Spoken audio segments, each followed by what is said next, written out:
I want to start off this video by making a clear statement that you all should know. Growth hormone is triggered by high intensity. And with that being said, I want you guys to answer truthfully in the comment section below, when was the last time you trained so hard that it felt like your body was falling apart and then you continued to push past that threshold? Like you actually tried to break your limits to the point to where your arms and legs are flailing, you're still moving, but you know you don't get anything left in the tank and you're still pushing yourself. Some of you might be watching this video and say, well, I've never felt that way before. And then others might be like, yeah, back in the day when I played sports, soccer for example, if I needed to get the ball, I would run as fast as I could, panting, screaming, getting there, legs are screaming, lungs are screaming, get the ball, kick it, and then basically hands on your knees and you're trying to catch your breath, right? And it's so important to talk about this because what I want to talk about in today's video is the mindset of training. And a lot of articles and videos have been popping up my feed recently talking about how you can boost your human growth hormone, your HGH, by 771% by introducing sprinting into your workout routine a few days a week. And the general rule of thumb here that they talk about is while you're out doing your runs, you sprint as fast as you can for 20 to 30 seconds. Me personally, I do more like 30 seconds to a minute, but you sprint as fast as you can, and to avoid a cortisol spike, from pushing yourself this hard, you then do a rest for like 90 seconds to 2 minutes, and you do it again. And you try to work yourself up to doing that about 8 times in a workout. And this really resonated with me because back in my late teens and early 20s, when I was in my absolute best shape, I was running and sprinting all the time.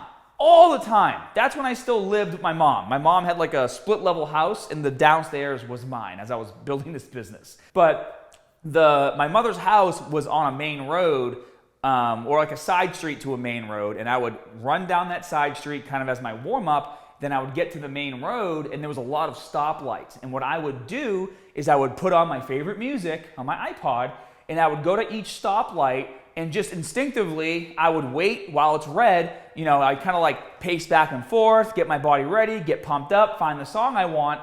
Then as soon as that light turned green, I would just haul ass to the next stoplight, trying to race the cars. Obviously, I could never beat them, but they would look at me like, oh shit, this kid's running pretty fast. But I would do that, and I would end up doing it like 6, 7, maybe 8 times, depending on how far I was running. And I would sprint from stoplight to stoplight, so it's about 30 seconds to a minute, depending on which street I was on.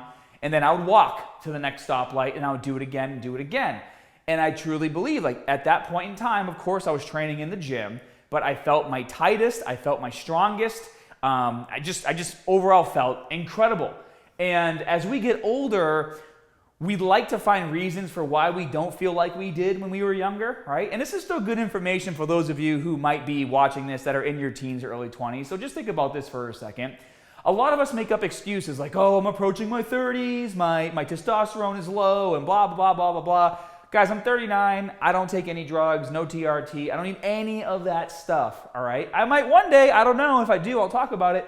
I don't need any of that stuff because I don't believe that our bodies start to shut down when we hit 30. I believe life just happens. So for example, you finish school, you find a job. Job's very demanding. You have to work longer hours. You don't have time to go to the gym and spend 2 or 3 hours there. You don't have time to go out for the runs that you used to like to do because while you're working this full-time job, you're also trying to find a significant other maybe to start a family. Or maybe you're just hanging out with your friends and they want to go to the bar because they had a hard day at work and you guys all want to hang out.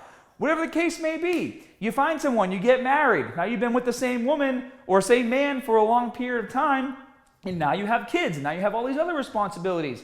So I think it's more of a matter of as we get older, we just get more responsibilities and it leaves less time to do the intense training that we used to do when we were younger. Like you have to manage your time better.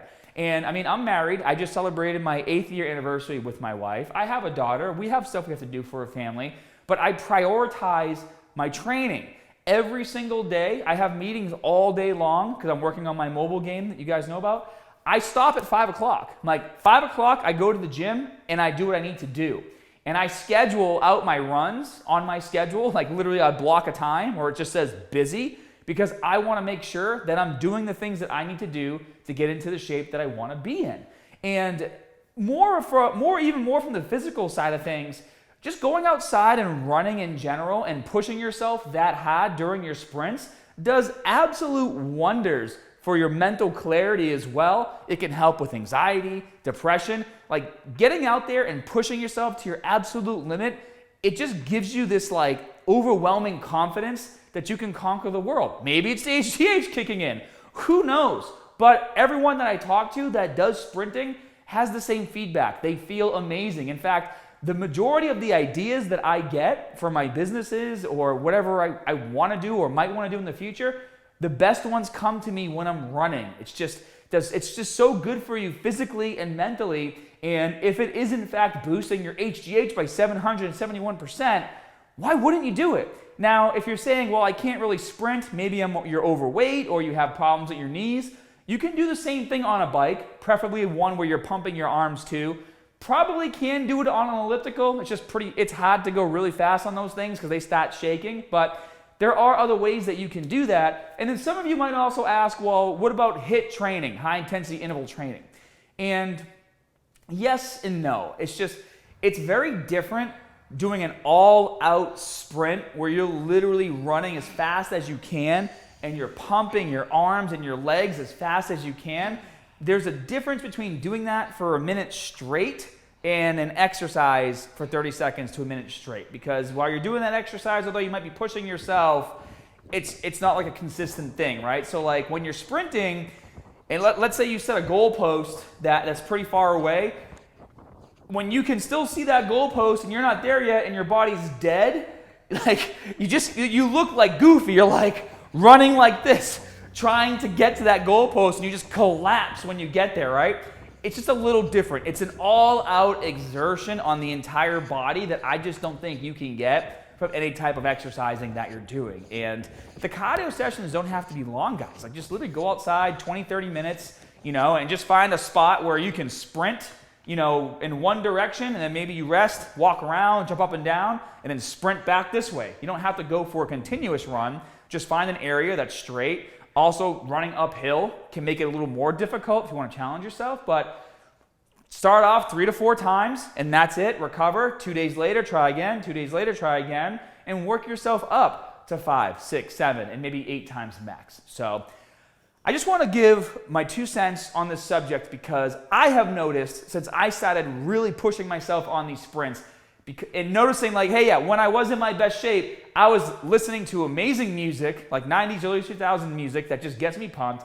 So I started bringing that playlist back because it puts me in that mindset I was in back then.